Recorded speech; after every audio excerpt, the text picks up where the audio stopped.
Right, time for some relationship talk. Olabisi Folarin is a professional counselor with over 2 decades of experience. She's also a certified relationship and marriage counselor and the founder of the head of faculty at Threefold Chord Marriage Academy, a marriage institute. And today, she'll be continuing last week's discussion on the circle of abuse in relationship. Hello, Miss Olabisi. Hello, good morning, everyone. Good morning, Miss Olabisi. How are you doing today? I'm fine, thank you. And you?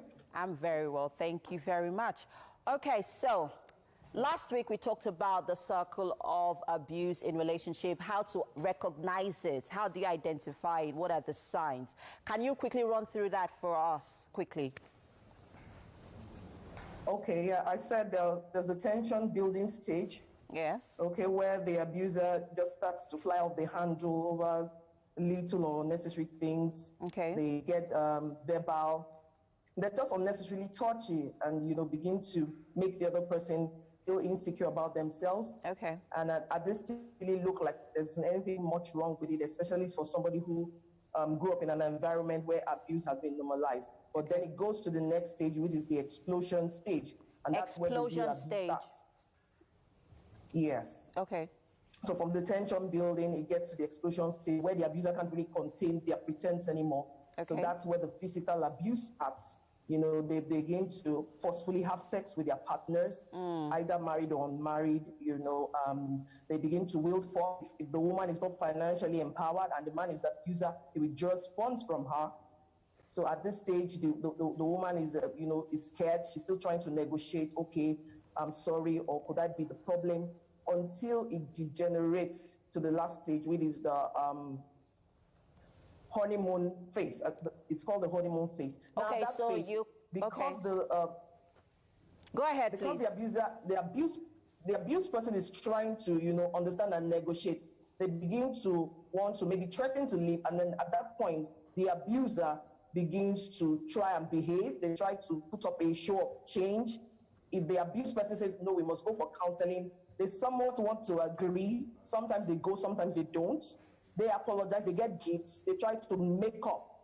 So at that point, it looks as if there is it's a reconciliation or honeymoon phase. It looks as if there is relative calm. So the abused person is confused. If it's a woman that is abused, she's kind of confused. Oh, maybe this person has changed. Maybe I'm the bad person here. There's something I'm doing that's always triggering off. And people that abuse, especially for the men, they're usually narcissists in tendencies. They want to project who they are on you. They want to make you feel you are the reason I'm always getting violent. Okay. So but at that stage, everything seems calm. But there is relative calm at that stage. But the truth of the matter, if that person is not changed intrinsically, does not look for intervention, they will go right back. You guys will go right back to that cycle. Remember, it's a cycle. You go back to the tension building stage again, and you keep going round and round in circle until one of you or both of you seeks intervention. Okay, so how do you end this circle? How do you break away from this circle? Fine. The way to break away from this circle, it's a different approach for the married and for the singles. For the singles, you really don't even have to let it get to this third stage. Okay. By the time you're getting to the second stage, which is let's talk about the third stage. The honeymoon or reconciliation which is the honeymoon and reconciliation stage. Great. Go ahead, please. Okay. Let's just talk about the married. But for the singles, like I said, from the outset, from the first stage, when you see those signals, you want to take a pause and really analyze the situation and ask yourself salient questions. Okay. If you are gullible enough to go to stage 2 for the single, please cry out for help. And I will mention some of the places you can cry out to for help. Start with those both of you defer to and respect. Maybe mentors, people that have an authority figures over your life. Okay. But for the married, at the third stage, you can go all out, especially if your life is in danger. I know for a fact that Lagos State has the DSVRT. Yes, the domestic sexual violence response team. Yes. So if you go to Alausa and just ask what department handles DSVRT, you will be directed there. And the Lagos State government is not joking with women being abused. Yes. So you will be, your case will be handled thoroughly. It's either they give a restraining order to that man, call him to order, or he could get arrested, even if it's your husband. Okay. Then there is Mirabel Center. Okay. There's Mirabel Center that handle cases like this. Just Google or type Mirabel Center on any of the social media handles, either Twitter, Instagram, Facebook. Okay, You will now get details, their office address are there, you can go there. Or you could talk to the police, even though most people don't like that option. There is also a unit that's been created for that recently by Lagos State government. So either ways, there is help. You need to speak out. okay, quickly, let's touch on for the married couple. Do you advise that they, break away completely from that marriage? Because this is a marriage situation we're talking about here. Okay, I think first things first. Once you cry for help, you need to state what your terms are.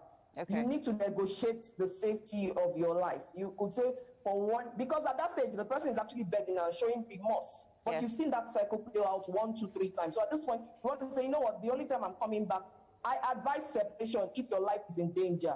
The first thing is to remove the abused person from that environment. Separation does not equal divorce. It just means you need space from that harmful environment so that you don't lose your life ultimately. Okay. So that's the first thing. If your life is being trendy, you're being beaten black and blue every day, you need to separate for a while and then negotiate, with your husband and say, you know what, if you want me to come back, we have to do something about it. Are you ready to go for counseling? Are you ready to go for therapy? Yes. So at that, therapy, thank you. So if you are not, if the guy is not, if he's not ready, it means you agreeing to go back, you're ready to lose your life as well. Because sometimes, unfortunately, what breaks this cycle is death. That's why a lot of women are losing their lives, because they are seeing these things and they are sitting down there. For God's sake, separation is not the same thing as divorce, even under the law.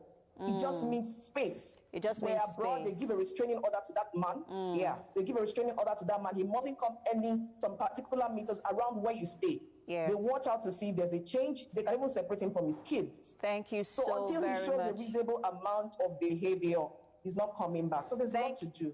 Thank you so very much, Miss Olabisi, for this. This has been very enlightening, and I know that people watching have been able to, learn 1 or 2 things. Remember, guys, like she said, if you are in an abusive relationship, seek help. The Domestic Sexual Violence Response Team in Lagos State are open to you. They would listen to you and they would help you get the necessary help that you need, in getting out of that relationship. Thank you very much for this conversation, Miss Olabisi. And there's still so much more, guys, on the show.